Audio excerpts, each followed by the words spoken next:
안녕하십니까. 넥시빗의 CEO 박한결입니다.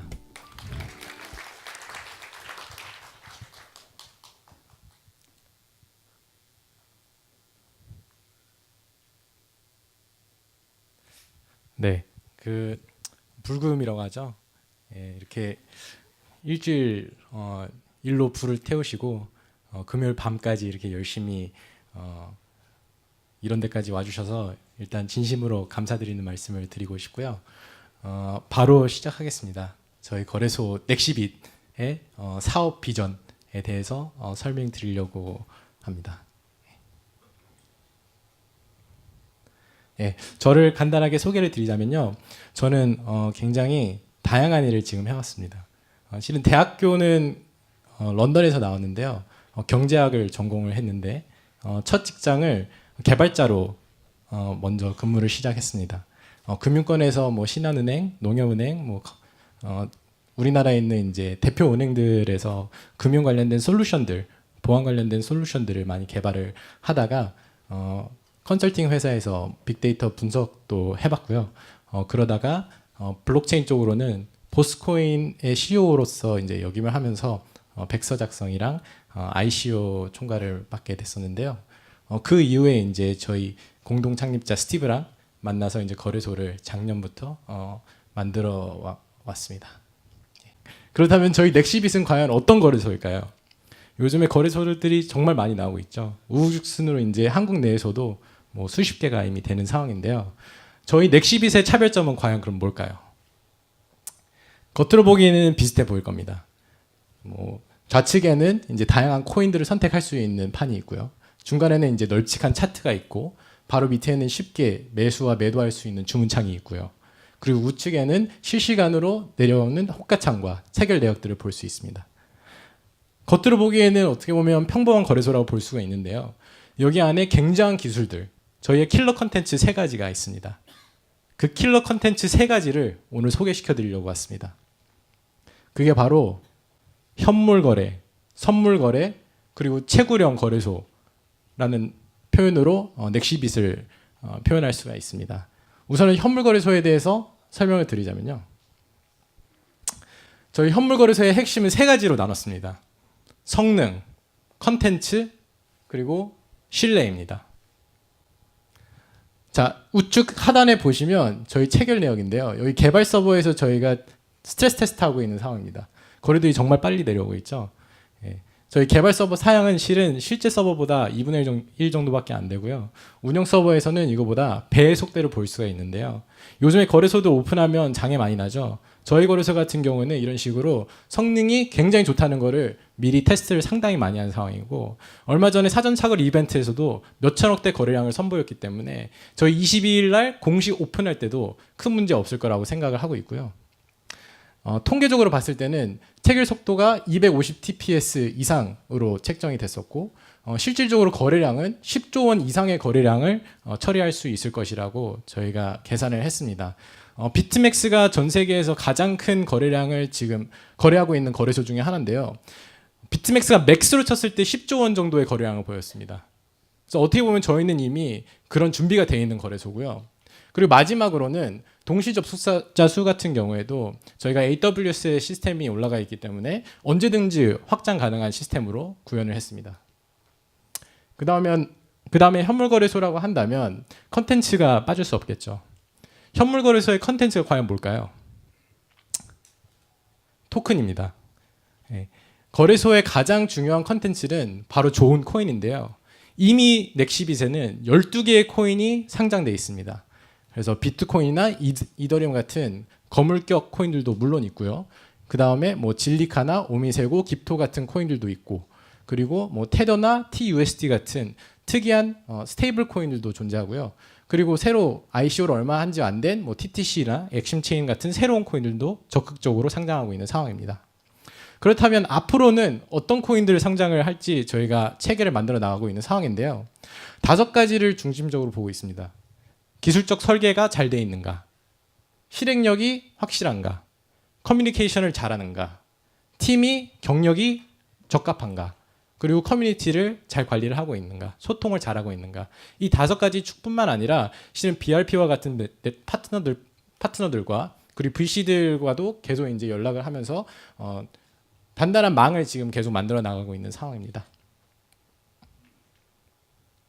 예. 그리고 거래소를 한다면 신뢰라는 말이 빠질 수가 없겠죠. 실은 블록체인 사업을 한다면 신뢰라는 말에 대해서는 정말 많이 생각을 할 수밖에 없습니다. 저희는 신뢰를 세 가지 축으로 구분해서 생각을 한번 해봤는데요. 일단은 소통이라고 생각합니다. 저희 거래소는 코인제스트와 비슷하게 소통을 정말 열심히 하기로 약속드립니다. 저희 카카오톡 방도 2개를 운영하고 있고요. 텔레그램 방도 뭐 영어방, 한국어방 따로 운영하고 미디엄, 페이스북, 트위터, 네이버 블록, 레딧 저희 직원들이 너무 힘들어합니다. 그래도 거래소는 소통이 가장 중요한 요소 중에 하나라고 생각을 합니다. 그리고 보안이 있겠죠. 예, 요즘에 뭐 해킹이라든지 뭐 개인정보 유출 사고들이 굉장히 많이 나타나고 있는데 저희가 기술적으로 어떻게 보안을 확실하게 잡았는지 저희 CTO님께서 이제 다음 발표 때 설명을 드릴 거고요. 그리고 이 2가지만 처음에 딱 한다고 끝나는 게 아닙니다. 가장 중요한 거는 이 2가지를 꾸준히 해야 한다는 걸 강조하고 싶었습니다. 예, 그렇다면 현물에 대해서는 간단하게 설명을 드린 것 같고요. 그 다음에 선물이라는 거래소 굉장히 특이한 포인트가 되는데요. 선물이라는 개념에 대해서 좀 설명을 드리겠습니다. 일단 선물에 대해서 얘기하기 전에 선물이라는 게 과연 무엇인지에 대해서 모르는 사람들이 아직 상당히 많이 있습니다. 선물에 대해서 아주 그냥 단순하게 설명을 드리자면 어떤 가격의 변동에 대해서 보험을 들 수 있는 어떤 시장이라고 생각을 하시면 됩니다. 가격이 실은 현물 시장에서는 올라가는 것에 대해서 노출이 될 수밖에 없는데 가격이 내려가는 부분들, 뭐 변동폭에 대한 노출이라든지 이런 부분들에 대해서도 시장에 의해서 적절한 가격을 찾아 나가는 이제 시장을 선물 시장이라고 표현을 하는데요. 이 선물 시장이 규모가 어마어마합니다. 예, 이렇게 큰 숫자 저도 조사하면서 처음 보게 됐는데요. 이 숫자가 102경 원 정도 되는 숫자라고 합니다. 현재 선물 시장이 102경 원 정도 되는 규모의 시장인데요. 잘 감이 안 오시죠? 102경이 얼마나 큰 시장인지. 예, 제가 자주 쓰는 슬라이드라서 이거 많이 보신 분들도 계시겠지만 한 번만 다시 보여드리겠습니다. 일단 비트코인이랑 한번 비교해 가면서 설명을 드리자면 비트코인이 1년 전쯤 했을 때는 한 12조 원 정도의 시장 가치를 가지고 있었던 시장입니다. 예, 그리고 1년 사이에 한 10배 정도 가량 커졌죠. 지금은 비트코인의 시장 가치가 한 120조 원 정도 되는 시장입니다. 예. 그리고 비트코인이 뭐 디지털 골드다, 전자금이다라는 표현을 상당히 많이 쓰는데요. 이미 금 시장을 따라잡았습니다. 금 시장은 한 170조 원 정도 되는 시장인데요. 비트코인이랑 별로 큰 차이 안 났었죠. 작년 12월 달쯤 했었을 때는 금 시장보다도 커진 때도 있었습니다. 예, 그 다음에는 뭐 석유 시장을 한번 비교해 볼 수 있을 것 같고요. 석유 시장은 한 1,800조 원 정도 되는 시장이고요. 이 다음으로는 증권 시장을 볼 수 있을 것 같습니다. 예, 세계 증권 시장은 어떻게 보면 전 세계에 발생하는 모든 가치를 통틀어서 세계 증권 시장이라 표현할 수 있을 것 같은데요. 한 7.3경원 정도의 시장입니다. 이게 어떻게 보면 저희 현물 세계, 우리 현물 세계에 가지고 있는 모든 가치를 통틀어서 7.3경원 정도 된다고 볼 수가 있는데요. 근데 많은 사람들은 그 뒤에 숨어 있는 또 하나의 시장이 존재한다는 걸 잘 모릅니다. 그 뒤에 숨어 있는 시장이 바로 이 파생상품 시장인데요. 이 파생상품 시장이 주식 시장에 비해서 10배 이상으로 큰 시장입니다. 저희 넥시빗은 이 선물 시장을 공략하는 선물 거래소를 4월 달부터 문제없이 계속 운영을 해왔었고요. 이번 22일 날 기준으로는 공식적으로 오픈을 앞두고 있는 상황입니다. 예, 암호화폐 거래소에서도 선물 시장이 이미 존재하고 자리 잡고 있는 2개의 회사가 있습니다. 아마 여기서도 써보신 분들이 좀 있을 것 같은데요.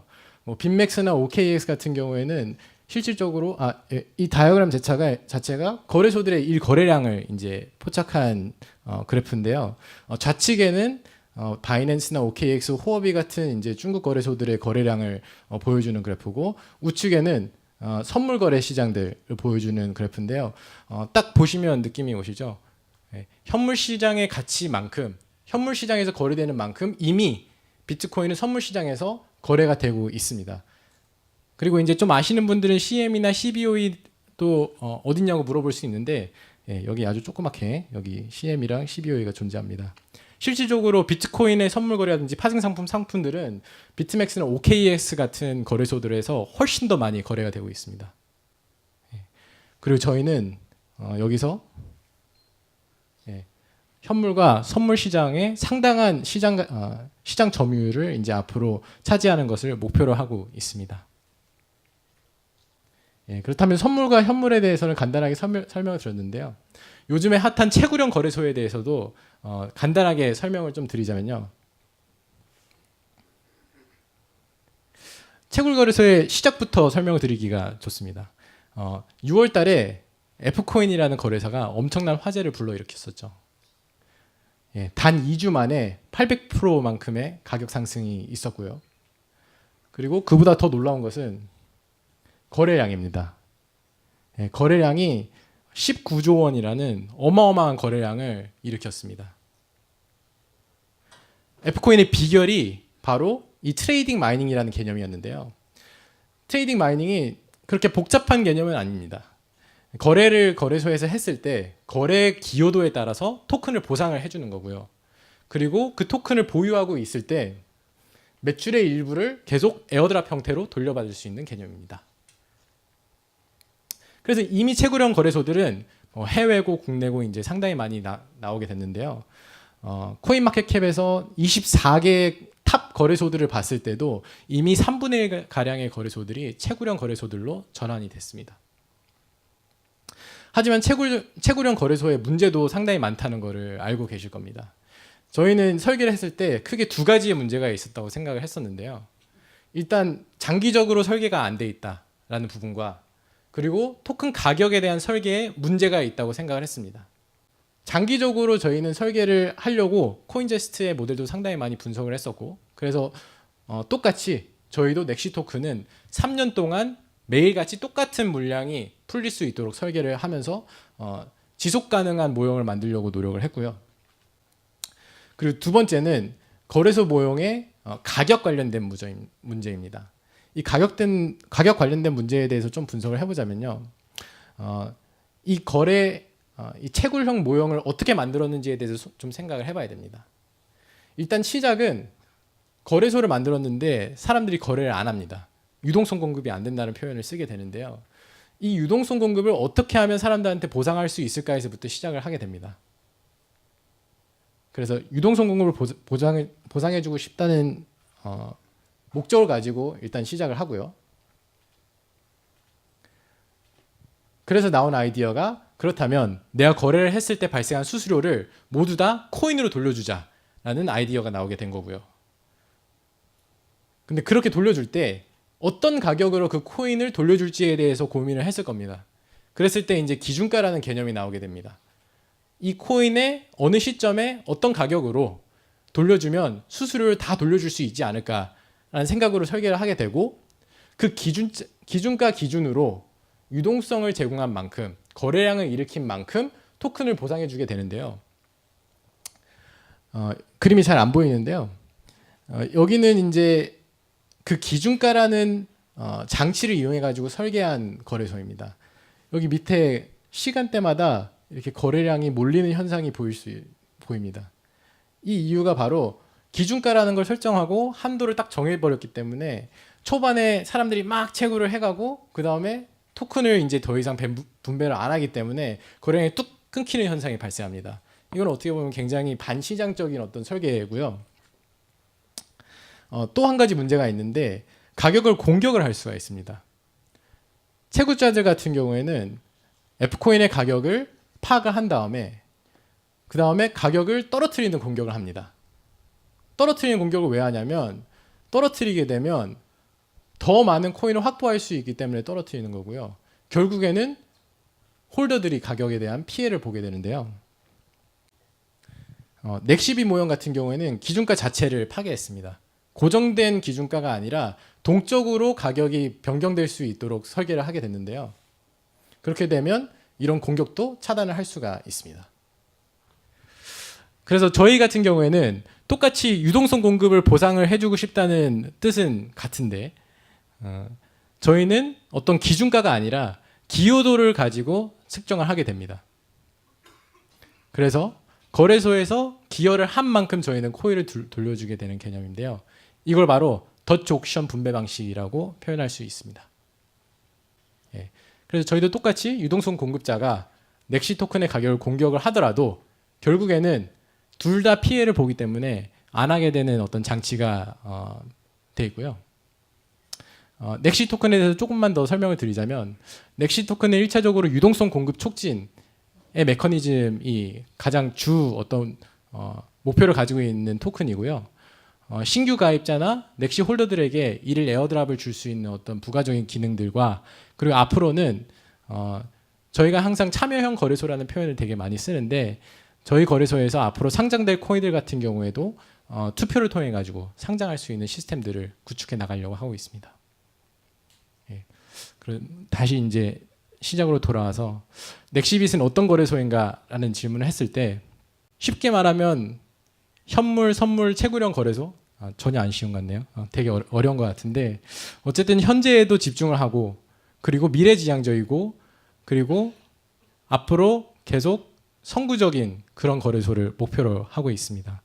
그래서 이 자리에 와주신 분들이 저희 긴 여정의 초입에 같이 와 계신 분들인데요. 저희랑 같이 이 긴 여정을 잘 해주셨으면 좋겠습니다. 네, 감사합니다.